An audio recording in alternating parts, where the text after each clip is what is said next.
Alors d'abord, sur la transmission de la foi. Vous vous rappelez que nous avions réfléchi la première fois, nous avions constaté que pour certaines personnes aujourd'hui, essayer de transmettre la foi, c'est un viol intellectuel et spirituel. C'est par expression très forte que nous avions souligné. On n'a plus le droit de proposer la foi parce que l'enfant, le jeune, doit découvrir lui-même son propre chemin. Nous avions dit qu'il est essentiel à la démarche chrétienne de transmettre. Et rappelez-vous Saint Paul, je vous ai transmis ce que j'ai moi-même reçu. 1 Corinthiens 15, à savoir que Christ est mort selon les Écritures, il est ressuscité le 3e jour selon les Écritures. Mais cette notion de transmission, alors, elle est indispensable puisque qu'est-ce que nous transmettons? Nous transmettons la révélation dans laquelle Dieu se fait connaître en vérité à ses enfants. Je suis invité à transmettre le contenu de notre foi. J'aime mieux dire le contenu révélé. Et ça, je suis bien obligé de le transmettre puisque s'il est révélé, par définition, ça veut dire que je ne peux pas le tirer de mon propre fond. Autant un enfant, dans sa quête, il peut découvrir des choses à partir de lui-même. Mais par définition, le donner révélé, je ne peux que le lui proposer. L'acte de foi, ça, je ne peux pas transmettre, bien sûr, puisque l'acte de foi est un acte de liberté par lequel j'accueille la proposition, par lequel j'entre en relation avec le Christ reconnu comme Seigneur et Sauveur, par laquelle je reçois le salut qu'il a mérité par la croix. Donc l'acte de foi est intransmissible, mais l'acte de foi ne peut s'exercer que s'il y a un contenu qui lui est proposé. Donc il n'est pas question de céder à ces muses qui nous culpabilisent lorsque nous essayons de transmettre le contenu de notre foi, et j'aime mieux pour que ce soit explicite, pour transmettre le donné révélé. Ce que Dieu a révélé de lui-même, je suis chargé de le transmettre. C'est exactement notre mission de chrétien, de transmettre ce qui, pour nous, est essentiel, puisque c'est la source du salut. Maintenant, ce point étant acquis, comment allons-nous transmettre? Nous avions déjà dit la fois passée l'importance du témoignage, non pas simplement le témoignage en tant que parler de moi, parce que me raconter, ça n'a aucun intérêt, mais le témoignage de ce que cette foi a transformé dans ma vie et la manière dont moi je vis la foi. Parce que c'est un autre point. La foi, c'est l'adhésion à la proposition révélée au cœur de mon histoire. Dieu intervient dans l'histoire du peuple juif, dans l'histoire au début du christianisme et dans mon histoire. Donc la rencontre avec le Christ s'inscrit toujours dans mon histoire, ce qui veut dire qu'elle est unique. Je ne peux pas transmettre cela. Et la foi de nos enfants et nos petits-enfants, eh bien, elle sera leur foi. Ce sera toujours, si du moins ils adhèrent aux données révélées, ce sera la foi de l'Église. Autrement, c'est plus la foi de l'Église, c'est du subjectivisme. D'où l'importance de cette transmission pour que ce soit la foi de l'Église. Mais vécue selon leur propre trajectoire, dans leur histoire. Ça ne doit pas nous étonner. Il y a une créativité nouvelle à chaque génération. Nous devons simplement assurer que ce soit la foi de l'Église. Alors, dans cette transmission, il y a des points d'insistance sur lesquels il faut faire attention. Et vous rappelez, j'insiste toujours sur ce point, dans la Bible, il y a 2 termes pour désigner l'amour de Dieu. 2 termes en hébreu. Il y a emet, qui est l'amour paternel, l'amour fidèle, solide. C'est la même racine que amen et que rocher. C'est le rocher sur lequel nous sommes invités à construire notre vie. C'est la fidélité de Dieu que nous exaltons, pas la nôtre. Donc ça, et Dieu, du côté de ce emet, disons, c'est le Dieu Père exigeant, parce qu'il veut le meilleur pour ses enfants, il veut que nous donnions le meilleur de nous-mêmes. Mais ce emet est inséparable de l'autre polarité, hesed. Et hesed, c'est la tendresse miséricordieuse, la patience de Dieu, sa bonté. Mais vous sentez bien que les deux s'imbriquent l'un dans l'autre, en tout cas on ne peut jamais les séparer. La grande ruse du démon au chapitre 3 de la Genèse, c'est de séparer l'exigence de Dieu de sa miséricorde, de jeter un soupçon sur un Dieu qui n'est que exigence et punition. Si vous mangez de l'arbre, vous mourrez. Voilà. Nous enfermer dans la peur d'un Dieu qui n'est qu'exigence, punition. Reconnaissons qu'il fut un temps où peut-être l'insistance sur ce Dieu punisseur a été un petit peu excessive, au risque d'oublier la dimension de miséricorde, de tendresse maternelle, si j'ose dire ainsi, de Dieu, et de nous enfermer dans un Dieu de la peur, ou dans une peur de Dieu. Certaines expressions sont quand même malheureuses. Si tu ne fais pas telle ou telle chose, si tu ne fais pas bien ton devoir, etc., le petit bon Dieu va te punir. Les petits ne sont pas bien graves. Si c'est le bon Dieu va te punir, c'est déjà plus grave. Le Dieu punisseur. Bon, je crois que ça, c'est quand même à éviter, car nous présentons à l'enfant un Dieu cyclope. Il n'a qu'un œil, l'œil de l'exigence, et on oublie l'œil de la miséricorde. La grâce, ne l'oublions jamais, la grâce, ce mot est très beau, hein? Ça signifie gratuit, ça signifie beau, agréable, le mot est dedans, grâce, non, agréable, c'est gracieux, c'est un très beau terme, hein, qui est un terme de lumière, mais qui signifie avant tout don gratuit, don de l'amour. La grâce est plus originelle que le péché du même nom. La grâce est plus originelle que le péché de l'homme. Qu'est-ce que ça veut dire? Que Dieu nous a créés dans la grâce. Et les dons, les appels et dons de Dieu sont sans repentance. Il va toujours nous appeler à la grâce, même si nous tombons dans le péché. Ça, c'est fondamental. La grâce précède le péché et demeure l'appel ultime de Dieu. L'appel à la miséricorde. La grâce deviendra maintenant l'appel à la miséricorde pour me sortir de ce péché. Donc, présenter un Dieu uniquement punisseur et vengeur, c'est oublier que la grâce est première. Il y a toujours à présenter aussi cette miséricorde, l'exigence de Dieu, la loi comme on dit, mais c'est la parole de Dieu, et c'est précisément une parole qu'il me donne pour que je puisse demeurer dans la grâce. Donc si nous présentons l'amour comme premier, l'enfant va comprendre que les exigences sont au service de l'amour. De même que papa et maman m'aiment et ont des exigences, il y a une fermeté au service de l'amour, et l'amour a sa vérité aussi. Hein. Aimer, comme dit, c'est d'ailleurs Saint Paul qui le dit, hein, que la caritas in veritate, il y a une vérité de l'amour qui est la condition de la survie de l'amour. Alors, voilà ce qu'il faut que nos enfants comprennent, que si Dieu effectivement impose le mot règle n'est pas tout à fait juste, mais pose une loi, pour employer les terminologies anciennes, ce sont des balises pour nous permettre de rester dans cette relation d'amour qui est toujours primordiale. Et c'est sûr que si je m'écarte de ces balises, je m'écarte de son amour, ça c'est clair. Voilà, alors je crois qu'aujourd'hui, insister sur cette grâce n'est pas du tout au détriment de la notion de justice. La notion de justice, oui, il y a une justice en Dieu, et il punit ce qui n'est pas ajusté, ce qui n'est pas conforme à sa parole. Mais sa punition est encore une œuvre de miséricorde. C'est encore pour nous ramener vers lui, comme des parents qui punissent, pour que l'enfant tire leçon et revienne vers lui. Donc, dans ce pôle justice-miséricorde, ne pas oublier qu'il doit être uni par le terme grâce.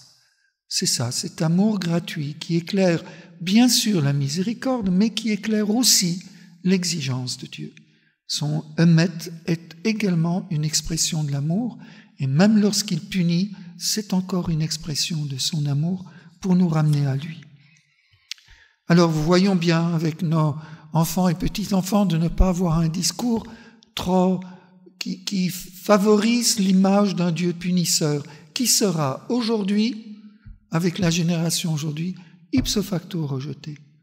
Ce n'est plus du tout un contexte dans lequel nos enfants, ça ne correspond plus du tout à leur structuration psychologique interne. Peut-être un peu trop peu, maintenant on l'exige, mais ça c'est un autre sujet. Alors je dirais quel est le christianisme que nous devions pouvoir transmettre? Leur faire comprendre, et je vais le dire à partir des 3 tentations de Jésus au désert, que le christianisme promeut l'humain, la fraternité et la filiation. D'abord, Jésus résiste à la tentation de transformer les pierres en pain. L'homme vivra de toute parole qui sort de la bouche de Dieu. La parole, c'est la relation à Dieu, relation à l'autre. Être vraiment humain, ce n'est pas d'abord se jeter sur les biens de la nature, les convoiter comme unique désir, c'est animal. L'humain est d'abord l'être de la parole, qui porte le souci des autres, et qui, du coup, peut grandir dans cet épanouissement de sa dimension spirituelle liée à la notion de parole. Le deuxième, c'est la tentation du pouvoir. Si tu m'adores, tu auras tous les royaumes de ce monde, le pouvoir sur les autres. Si réellement j'ai grandi dans cette dimension d'humanité, où je suis en relation avec les autres, il y a aussi le christianisme peut aussi m'apporter cette notion de fraternité, que les biens de ce monde ne sont pas faits pour accumuler le pouvoir, mais en vue d'un partage, d'établir une communion entre nous. Et le troisième, je vais vite, c'est juste le troisième, tu ne mettras pas Dieu à l'épreuve, se jeter du haut de la tour. Aujourd'hui, l'homme considère que la vie et l'existence est un droit, est un dû. Être à soi-même son propre père, comme disait Freud. Non, la filiation, accueillir notre vie de Dieu, qu'as-tu que tu n'aies reçu, et reconnaître que cette donation est la source de tout, qu'au commencement, il y avait, je retombe sur la grâce, et la grâce est donation. Il n'y avait rien, Dieu m'a donné. La vie, le mouvement, l'être, l'existence, tout ça par amour. Et ça, c'est la notion de filiation. Eh bien, c'est un beau trésor que le christianisme peut me donner, m'arracher aux convoitises de ce monde pour insister sur cette dimension d'être de la parole, d'être un humain avec d'autres humains, appelé à vivre la fraternité qui se justifie parce que nous sommes tous fils d'un même Père, et former ainsi la grande famille de Dieu. Alors, si on parvient à leur transmettre cela, c'est vraiment un plus de poids, plutôt qu'une vie insensée d'individus, où chacun est rival de l'autre, on est toujours plus ou moins en guerre avec l'un ou l'autre, puisqu'on convoite les objets de ce monde et tous convoitent les mêmes. Sortons de cette espèce de monde de mensonges, de violence, pour entrer dans un monde au contraire de complémentarité, de communion, de familiarité sous le regard du Père. Voilà, alors, comment témoigner de cela? D'abord, le vivre soi-même, bien sûr, autant que faire se peut, et le vivre de manière à ce qu'il y ait une joie d'être chrétien qui rayonne de nous. Si réellement nos enfants et petits-enfants constatent que nous sommes heureux d'être chrétiens, ça, en tout cas, ils ne peuvent pas nous le renvoyer à la figure. Oh, toi, avec ton christianisme, ton morale du devoir et ton Dieu qui punit, tout ça, ils peuvent nous renvoyer à la figure. Mais si nous sommes heureux avec Jésus, si nous disons, tu sais, je l'aime, il a changé ma vie, il remplit mon cœur, c'est un témoignage irréfutable, parce que c'est votre expérience, on ne réfute pas un témoignage. C'est impossible, une doctrine on peut, une présentation un peu trop... oui, ça aussi, évitons les présentations manichéennes, mais je vais venir dessus après. Donc ce bonheur est important, cette confiance en Dieu qui transpire sous une forme qu'on en est heureux. D'ailleurs, et au point qu'il nous pose des questions, c'est dans le Deutéronome, quand vos fils vous interrogeront, vous leur direz, je suis un descendant de, etc. C'est la confession de foi du Deutéronome, admirable, Et c'est typiquement juif, provoquer des questions dans les enfants pour pouvoir témoigner de ma foi. Mais la foi s'inscrit toujours dans un récit personnel, toujours la même chose. C'est dans mon histoire que Dieu m'a rencontré, je raconte l'histoire de ma foi. Son contenu est celui de l'Église, mais le vécu est le mien que je partage. Et vous voyez cette nuance. S'il y a uniquement le contenu, on va vous renvoyer que vous êtes idéologiste. Vous présentez une idéologie. si c'est d'intégrer dans un parcours historique le vôtre, c'est irréfutable. Alors, l'étape suivante dans cette confiance en un Dieu d'amour qui me comble, c'est aussi de faire confiance qu'il t'accompagne toi. Éviter, ce que je disais, cette espèce de présentation dualiste. Si tu n'es pas du côté du bon Dieu, tu vas en enfer. Clac, out, le ciel ou l'enfer, entre les deux. Je ne crois pas que c'est la bonne présentation. Je ne dis pas que tout est faux, mais je ne crois pas que ce soit la bonne présentation, parce que là, il y a une forme de chantage, de pression sur la liberté. Où est encore le choix? Si réellement on fait confiance à celui qui nous parle, alors je suis obligé de croire. Mais non, la foi est un oui d'amour à une initiative d'amour de Dieu. Je sais bien que la crainte est le premier pas de la sagesse, j'en tiens bien compte, mais pas à ce niveau-là.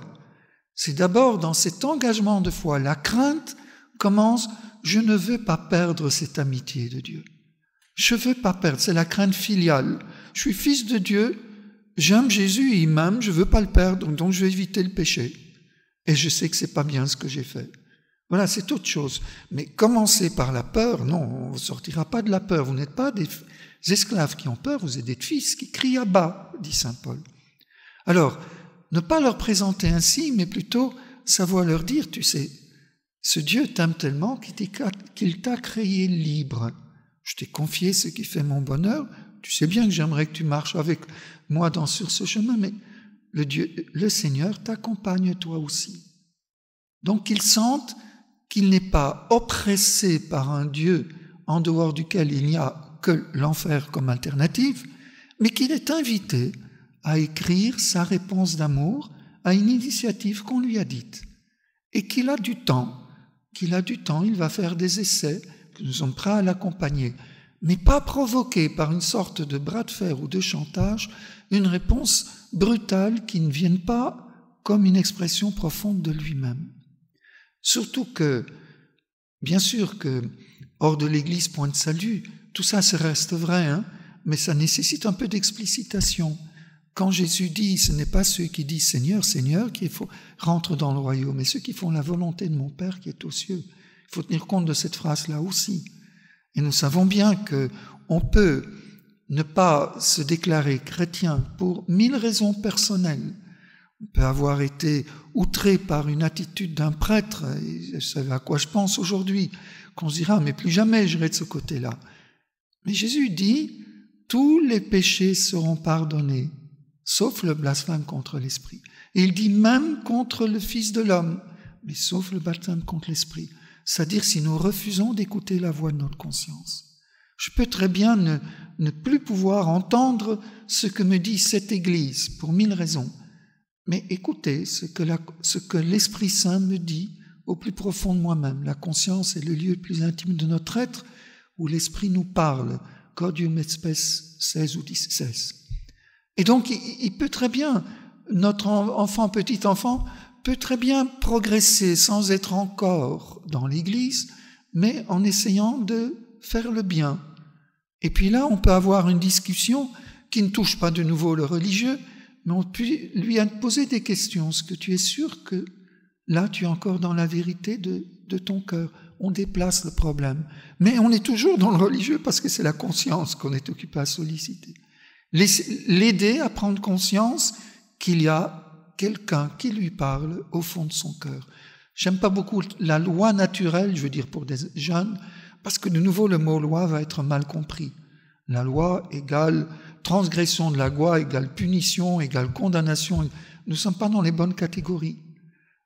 Nous comprenons comme adultes, mais pour un jeune, j'aime mieux de lui dire écoute dans ton cœur, perçois cette voix, ce souffle de l'esprit au fond de ton cœur.